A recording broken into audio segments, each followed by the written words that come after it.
do you think that crosses a line between the Justice Department being independent from the executive branch? I think our Justice Department in the hands of Biden crossed every line there is to cross. I think within 3 days of announcing he was going to run for president in 2024, he did that in 2022. But what about Trump? He had but Senator, what about indictments. Trump? What about? Yeah. Now, I think the grand jury is going to take care of this, but you didn't care any about this. You didn't care that Letitia James made up charges that no one's ever faced. But Senator Biden never publicly called for Trump to be indicted. He had 90. Biden regretted that they didn't do it before the election. Jack Smith surveilled my phone records and 8 other senators. Jack Smith introduced his brief against Trump October the 24th before the 2024 election, violating every protocol just to politicize the election. So this may bother you that people are being held accountable. It doesn't bother me one damn bit. Boy. So once again, we got to talk about MSDNC yet again, getting another brutal reality check on all of the Trump deranged individuals, Democrats, never Trumpers, that weaponize the system in order to go after President Trump, right? People like Comey, people like John Bolton, people like Letitia James. They're going to face accountability, right? They're going to face accountability for their crimes because remember, they told us that nobody is above the law, okay? And again, that includes Democrats like, for example, Letitia James, who was just indicted for bank fraud. Joining us now, forensic accountant Sam Mantar, the man who uncovered this all at the very beginning. You broke this open. It has gone all the way to the top, to the DOJ. Letitia James has now been indicted again, Sam. As I said, I'm not celebrating this. Like, oh, yeah, great, they got it. That's not what this is about. This is about someone doing something allegedly wrong and getting caught, so walk us through it. I'll walk you through it. First of all, she owns 3 properties, one on Peroni Avenue in Virginia, one on Sterling Drive in Virginia, and one in Brooklyn. This indictment covers the property on Peroni Avenue. What I found was she bought that property on Peroni Avenue, the one she was indicted for, in 2020. In 2021, she showed no mortgage. 2022, she showed no mortgage. In 2023, all of a sudden, 2 mortgages pop up that exceed the value of the property by about 200%. That led to a red flag, so I went back, as any forensic accountant does, and I ordered the title report, and all of a sudden, I find that she bought the property with a mortgage that was never disclosed, and the 2 mortgages that were disclosed to New York State were not in the property records, unrecorded mortgages. Now, this property here, she got caught because the mortgage clause said that she was going to buy it as a second home. She put it on her tax return that she was going to be there 0 days a year. She also put it on a Schedule E, which is on a tax return, that she was earning income from it. Fine. Okay, but the problem is she never told the bank it was going to be an investment property, and she reaped benefits. Couldn't be a rental based on the mortgage rate that they gave her, right? Correct? Now, the other interesting thing, which I said on the air earlier, is she showed income on her financial disclosures in 2020 when she bought the property. She didn't show the property mortgage, but 2021 and 22, 23 and 24, she didn't show any income on that property. So was she underreporting to New York State? I don't know. It's something that I said on the air. The Fed's got to look at it. And clearly they have, and clearly they've decided it was appropriate to bring an indictment down in a grand jury. They're doing their thing. Yeah, go ahead. But this is only one of more to come. That's right. Because all right, that was where I was going to lead this to, because there are other properties. And I know the property in Brooklyn, the way she listed it with a certain amount of rooms in there. No, certain amount of units. Units, okay. She said it was 4 units. She said, well, I've always used this 4 units, blah, blah, blah. Bullshit. Yeah.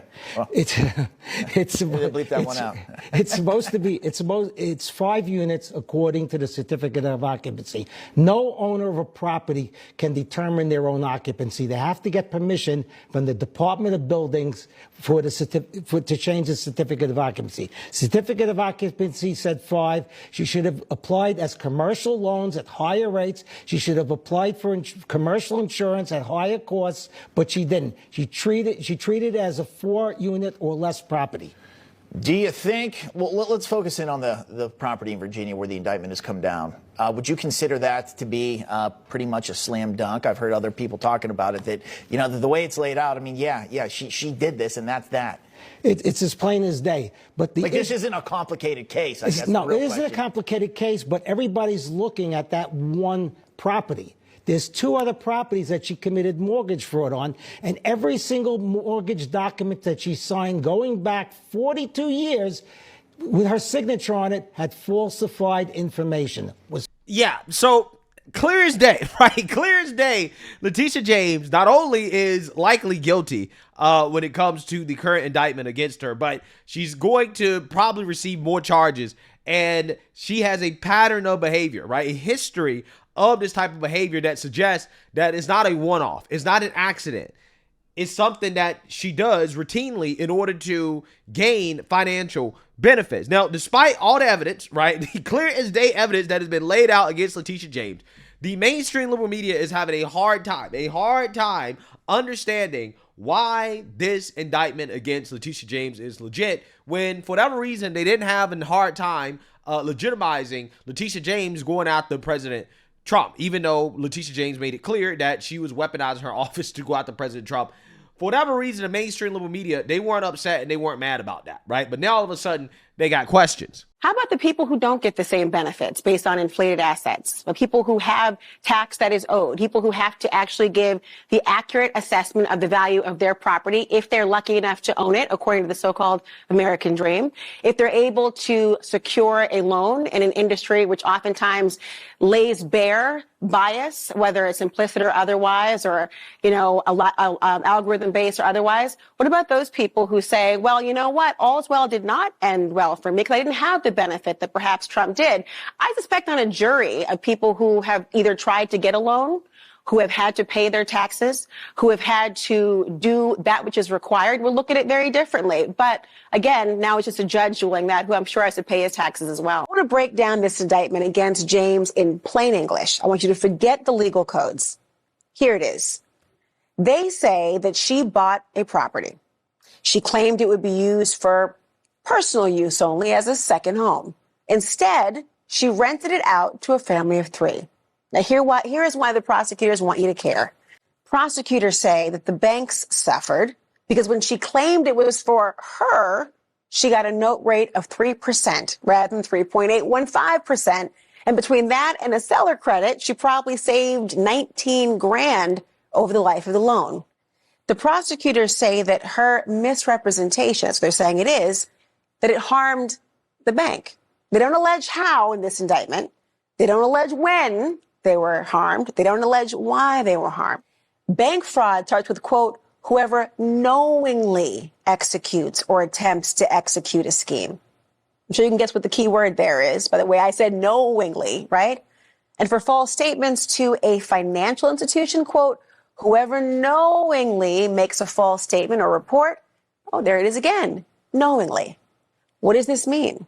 That the prosecutors, Lindsay Halligan in her office, whoever ends up prosecuting this case, they got to prove that James had the intent to defraud and deliberately lied to the loan provider. Not that it was a mistake or a typo. Fascinating the differences between how the mainstream liberal media reacted to Letitia James bringing similar charges, right? Similar accusations against President Trump, right? Hers was a civil case, but regardless, again, similar in nature in regards to accusations, okay? Versus how they're reacting to the Trump DOJ bringing, again, a similar, okay, case, similar accusations against Letitia James, right? It's funny how they think that Letitia James going after Trump is legit, even though, again, she campaigned on going after Trump. That's not weaponization.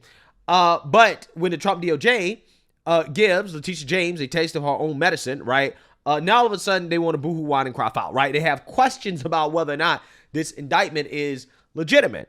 However, okay, the indictment is legitimate. In my opinion, if I was a betting man, I would bet that Letitia James is likely going to be found guilty. And that is what Michael Cohen, who is a never Trumper, that is the reality check that he's going to deliver to MSNBC. And of course, they're going to be dumbfounded in disbelief over the fact that somebody would actually, give some reality, right? State reality on their network. So without further ado, let's go ahead and get into it.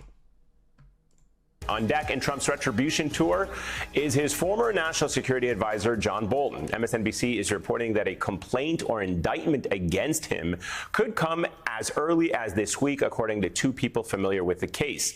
Bolton is just the very latest target for Trump. That list now includes New York Attorney General Letitia James, who was indicted Thursday by a federal grand jury in Virginia. She's being charged with one count of bank fraud and one count of making false statements to a financial institution. Her indictment came one day after former FBI Director James Comey's arraignment, where he pled not guilty. And joining us now is Michael Cohen, host of the Mea Culpa podcast and author of the top-rated Substack, The Real Michael Cohen. Most people don't know this, but we have it in our contract with you. Every time you get it right, we invite you back on the show. and that's why we're here. I think I may blow it today, so that way I can have my Sunday actually, I'm going to start this segment by not asking you to predict who is next, but ask you to tell us, how do we break this cycle of retribution that we now find ourselves in, where the president is going after people that you've identified, people who we all know, and it's now just seems like a firing line of his enemies, and he's going down the list one by one. What do you think it takes in this moment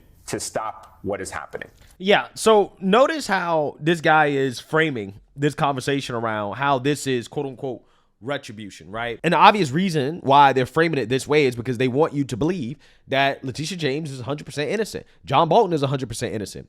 That James Comey is 100% innocent, and that all of this is illegitimate, right? This is just Trump going after his political opponents. Democrats, it's impossible for them to have actually committed these crimes, right? This is what they're saying. Now, again, I wonder what the cope is going to be when some of these individuals, if not all of these individuals, are found guilty in the court of law, right? What will the cope be at that point, okay? Because they told us that, no, so you don't understand. The system wasn't weaponized against Trump because there was a grand jury indictment, okay? And also on top of that, he was found guilty in, New York, right? The most liberal city, one of the most liberal districts in the country, right? The Alvin Bragg hush money case. Yeah, he was found guilty, so therefore it was all legitimate, right? Now, again, when that happens to these Democrats, I guarantee you they will not claim that it was legitimate, right? Even if they're found guilty. And it looks to me like it is likely that Letitia James will be found guilty, which is essentially the reality check that Michael Cohen is going to give this panel. I don't think you can stop it. The car is out of the garage, so to speak, and it is going full speed down the highway. He will stop when the list stops. And I don't believe there will ever be a stop to that list, because every day somebody says something that irks him, and every single day he thinks about what the next person is going to say. And he has the full power of government on his side. So is this retribution tour, or this political revenge tour, as my Democratic colleagues like to call it, is this the end these four right now? The answer is no. Not even close.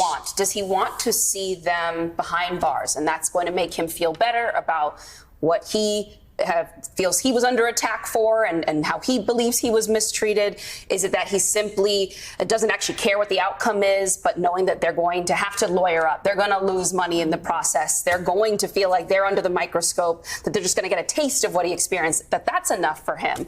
Or is it also about sending a signal to people who work for him right now that this is, if you step out of line, this is what I will do to you? Or everything that you said from A to Z, all of the above. He does want to see accountability. There's no doubt about that. Do I believe, for example, that Tish James will be held accountable? Absolutely. I said it on your show last time. Do I think James Comey will be held accountable? Absolutely. And I know everybody attacks Lindsay Halligan. Oh, she's a former beauty queen and she doesn't have prosecutorial experience. It doesn't matter. She has the power of government. You see, remember something. But she doesn't even seem to have the backing of career prosecutors who are still working alongside her. Is it not a little concerning to you that they don't want to appear with her, put their names next to this stuff? Not in the slightest. The documents will speak for themselves, and I'm certain that they have the documents that they need. I said it on a different show, in a different program, that I believe a first-year law student can actually take these cases to full trial and be successful.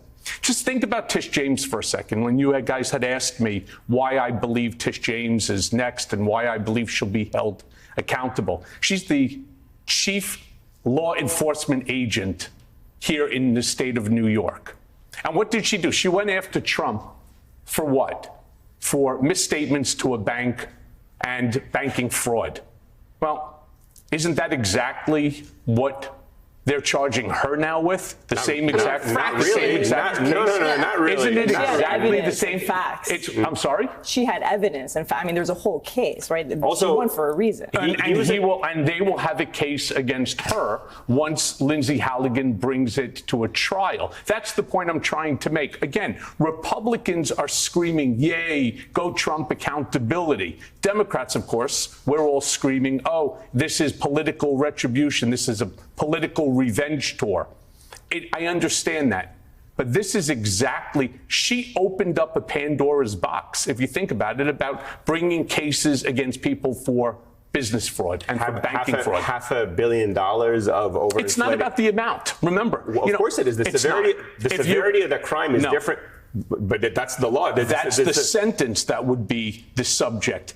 The crime is the crime. So, for example, if you go in and you rob the bank and you walk out with $10,000 or you walk out with $1 million, it's still a crime. No, right? but the details is the intent of Donald Trump to defraud banks in order by inflating his properties to get loans and all that stuff in the tune of hundreds of billions of dollars is a scheme.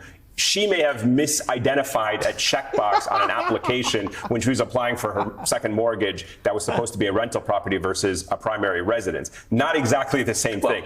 Wow.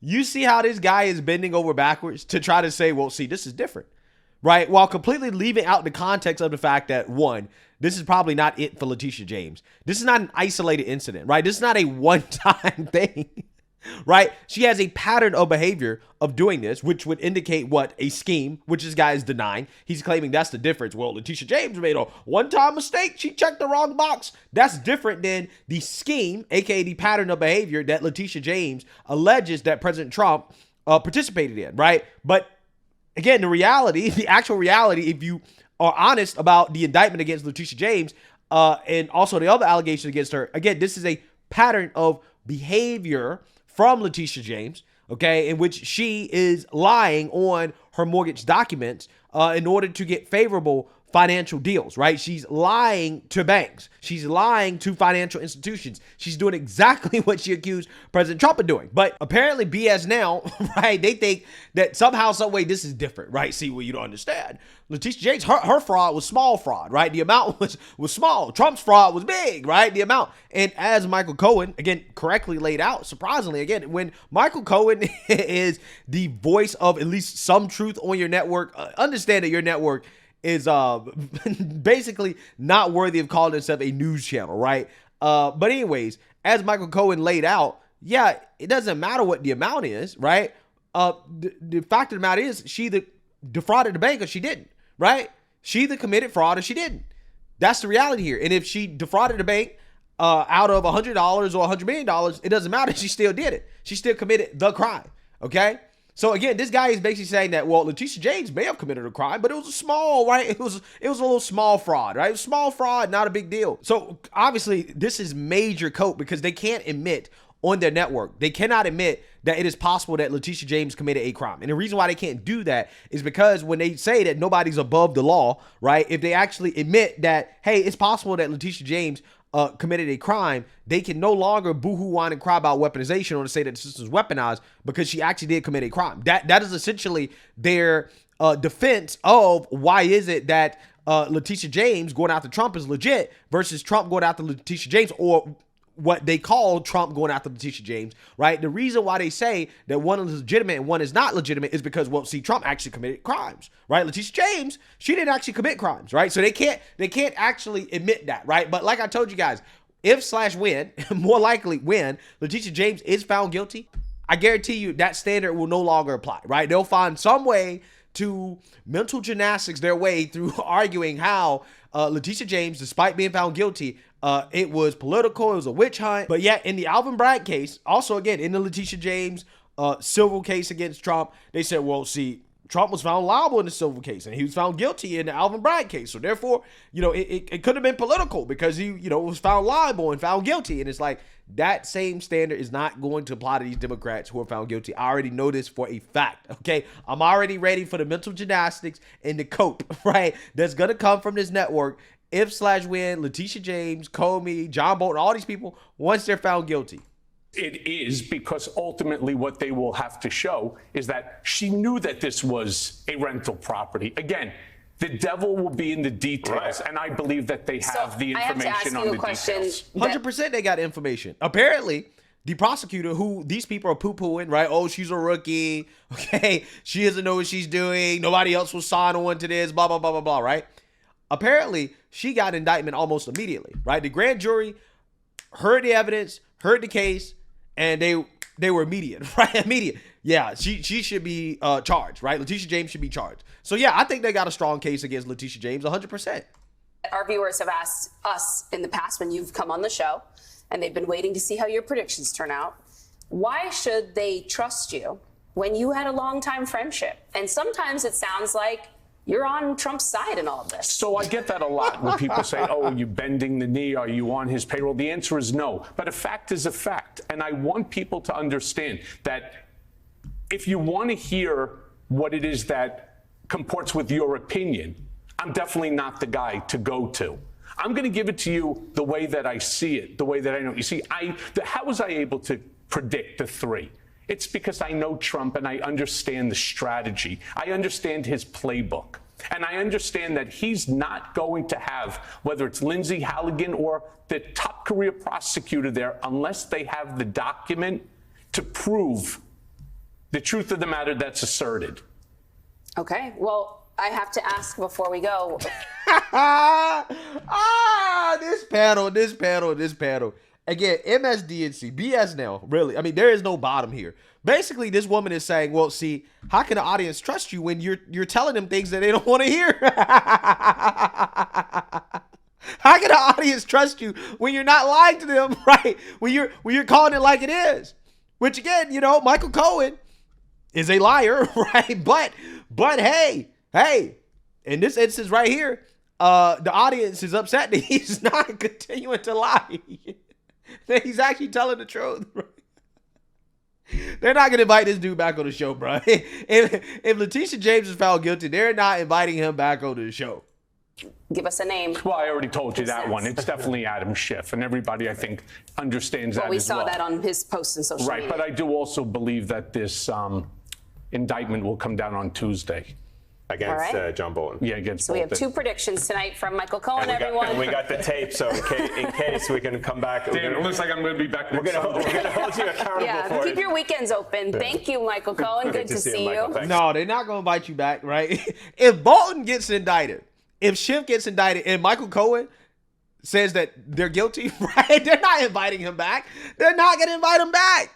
Because that's the last thing they want the audience to hear. They don't want the audience to hear that Adam Schiff is guilty or that John Bolton is guilty. They don't want that. That's the last thing they want. They're done with you, right? They're done with you. You sound like you're on Trump's side, okay? And the MSNBC audience doesn't like that. This is what they're admitting on their airways. But they call themselves a news channel. It's really fascinating. But hey, let me know what you guys think. Make sure you like, comment, and subscribe. Most importantly, share a Black conservative perspective. Peace.